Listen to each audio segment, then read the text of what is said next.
বাংলাদেশ একটা জনবহুল দেশ। তার মধ্যে আবার বাংলাদেশের অর্ধেক মানুষই বসবাস করে ঢাকা শহরে। আজকে এই ইনসিডেন্টটা না ঘটলে আমি হয়তো জানতামই না যে এত ব্যস্ত শহরের উপরে এভাবে ট্রেনিং করানো হচ্ছে। তারপরেও আবার ফাইটার বিমান। একবার চিন্তা করে দেখুন।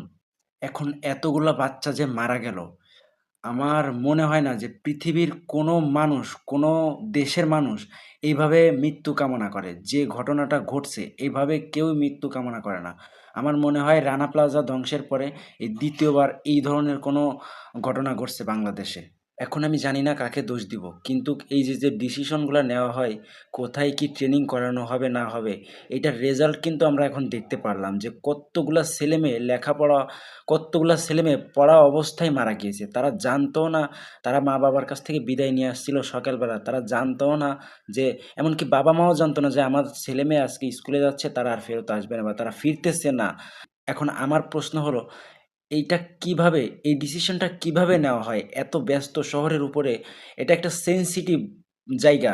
যেখানে একটা ফাইটার বিমান ট্রেনিং করানো হচ্ছে। এটা সহজ কোনো বিষয় নয়। এটার ট্রেনিং করার মতো জায়গা এটা না। এত এইরকম জনবহুল শহরের উপরে এটা ট্রেনিং করানো আসলে জায়গা না। তারপরেও কেন এরকম হইছে? আমরা আশেপাশে কি হতে পারে বা কত রকমভাবে ইমপ্যাক্ট হতে পারে আমাদের সমাজে, আমরা কখনোই চিন্তা করি না। যারা বেঁচে গেছে বা যারা আগামী দিনে স্কুলে যাবে, তারা যখন স্কুলে গিয়ে দেখবে আমার আশেপাশে ২, ৪টা ৫টা বন্ধু মারা গেছে, তখন তারা কি নিয়ে বের হবে? তখন তারা শিক্ষার বদলে তারা ট্রমা নিয়ে বের হবে। বাংলাদেশই একমাত্র দেশ যেখানে স্কুল থেকে শিক্ষার বদলে ট্রমা নিয়ে মানুষ বের হয়। এটাই একমাত্র বাংলাদেশ। এখন আমার প্রশ্ন হলো আমার নিরাপত্তা কোথায়? আমি একটা সিটির ভিতরে থাকি, এত জনবহুল এলাকায় থাকি। আমি যে বিল্ডিংয়ের ভিতরে এখন বসে আছি, আমার সেফটি কোথায়? আমি যে এখন বসে কথা বলতেছি আমার বাসার উপরে যে একটা বিমান এসে পড়বে না তার গ্যারান্টি কি? এই রানা প্লাজার পরে আমি 2nd টাইম এরকম ধাক্কাটা খাইলাম। আমি কখনো কল্পনাও করি নাই যে এরকম ধাক্কা আবারও খেতে হবে। আমি পাইলটকে কোনো দোষ দিব না। কারণ এটা তার চাকরি। তার এটা তার ডিউটি, তার করতে হবে।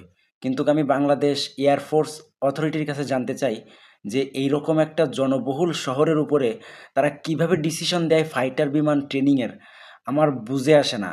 আপনারা যদি বুঝে থাকেন বা আপনাদের যদি এই রকমের চিন্তা ভাবনা থেকে থাকে তাহলে অবশ্যই কমেন্টে জানিয়ে যাবেন এবং ভিডিওটি শেয়ার করে দিবেন। ধন্যবাদ।